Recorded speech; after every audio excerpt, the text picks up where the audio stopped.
We're recording. Give me just a second, get set up.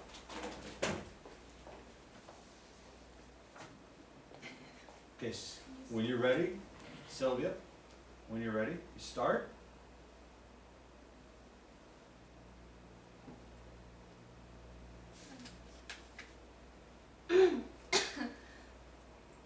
My topic is about suggesting a better need in fast fashion's production and consumption. People wear clothes on a daily basis, which keeps us safe. It implies a social status, and it also implies a historical background. Clothes have become a very essential part of our lives. A source from McKinsey & Company, a highly trusted management evaluation firm, it states that the fashion industry is worth $2.4 trillion. This indicates that the fashion industry is prevalent and relevant among various stakeholders, from consumers to businesses. Inside the fashion industry, fast fashion exists. Cohen's Fast Fashion, Tale of Two Markets journal quotes that fast fashion is a streamlined system involving rapid design, production, distribution, and marketing. Thus, fast fashion promises rapid and mass production and consumption of clothes. Founder of Zara, Amancio Ortega, has a net worth of approximately $70.1 billion. This also indicates that fast fashion is relevant to many stakeholders previously mentioned. These evaluations led up to my research question: how are the current negative repercussions of the fast fashion industry suggests a need for its future regulations worldwide?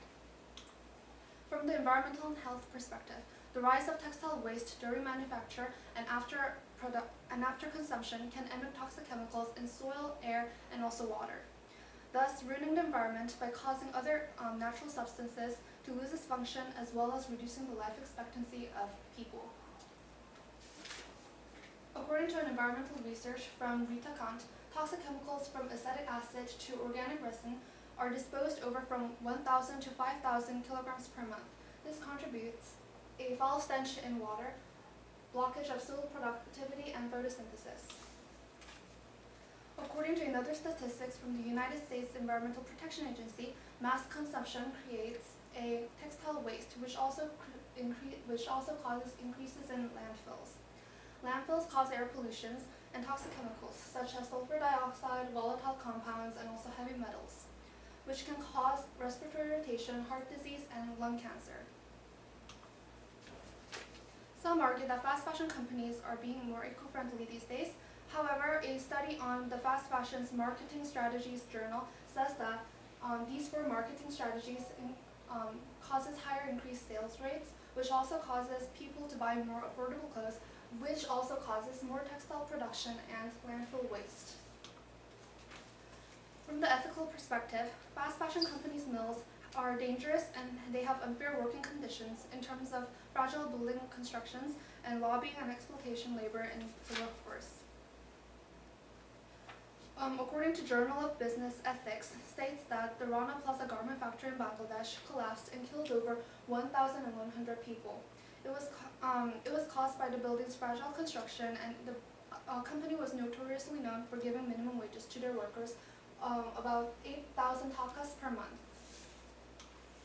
Furthermore, the True Cost documentary, an Environmental Media Award-nominated film, displays that over more than 250,000 Indian farmers committed suicide from being manipulated by buying Monsanto's expensive patented seeds in order to harvest textile supplies like cotton.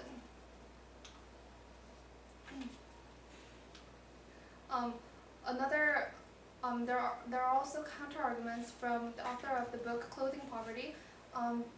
Brooks states that jean company Sears and their Mexico's Turian workforce have an improving condition in the workforce. However, the same author also discovered that the developing countries like Bangladesh still holds minimum wages such as $63 per regardless of working hours. These such findings reinforce the need for further improvement among the fast fashion industry's workplace. The ethical perspective also connects with the artistic lens. So fast fashion companies go against copyright laws by stealing designs from independent designers, haute couture, and smaller brands. And they are rarely castigated for their actions due to lack of legal regulations on copyright protection.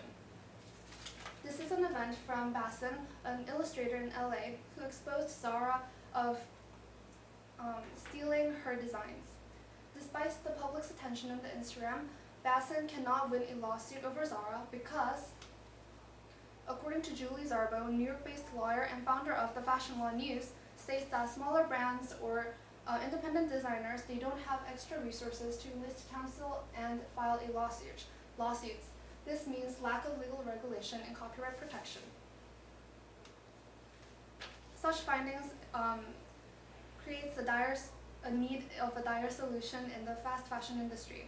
One of the plausible solutions is for fashion influencers to use their social media platform in order to raise awareness by exposing problems in the fast fashion industry. However, a stimulus material from College Board, social media, and the movement of changes talks about, quotes, negative consequences are equally part of the potential of social media, and also it depends how an individual uses it. This indicates some influencers choosing to be silent on the topic or prioritizes sponsorships or money or fame instead of prioritizes sponsorships, money, and fame, and feels more negativity in the fast fashion industry.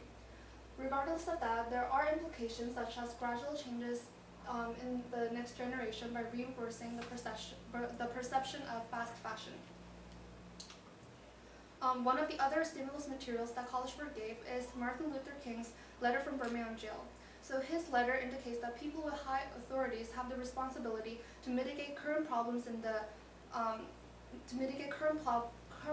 problems in the society that are negatively affecting certain communities, and it's better to start action early before it exacerbates, just like the Birmingham riots did. Also, according to the Economist video on the true cost of fast fashion, Rent the Runway is a clothing renting system, which shows how clothing can satisfy consumers' preferences by being affordable, but also preventing unnecessary textile waste, pollution, or plagiarism, and also encourages a much more moral workforce. Applying the Birmingham letter to real life, in this case, the high authorities are the governments, so the governments should subsidize the rent systems like Rent the Runway. They should subsidize a clothing rent system. Limitations can cause from creating jobless people in the fast fashion workforce, but implications have diminishing the main cause of the problem, which are mass and quick, cheap production and consumption. Overall, because the fast fashion industry harms many aspects in our daily culture, such as environment, moral, and also artistic lenses, therefore the fast fashion industry is changing towards in a much more negative direction. So we should minimize its negative repercussions by maximizing subsidization of regulations, such as implementing government subsidizations worldwide. And thank you. All right. Thank you. I have just a couple questions for you. My first question is, what evidence did you gather that you didn't use, and why did you choose not to use it?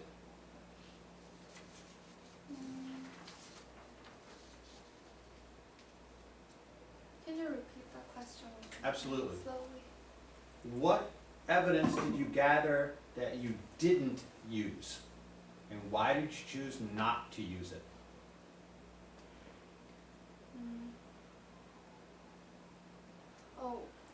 One of the evidence that I didn't choose to use, so over the previous slides when we were talking about how prevalent and relevant the fashion industry is, there are also evidences that besides fast fashion, there's also plagiarism from haute couture or other small indie brands, and it gathers some information, for example, like Gucci like exposing, gaps and for their logo use, but like haute couture is just one of the external brands outside of fast fashion, and it doesn't matches the topic that I'm currently talking about, so I thought I was digressing away from the topic, so I didn't use that certain information.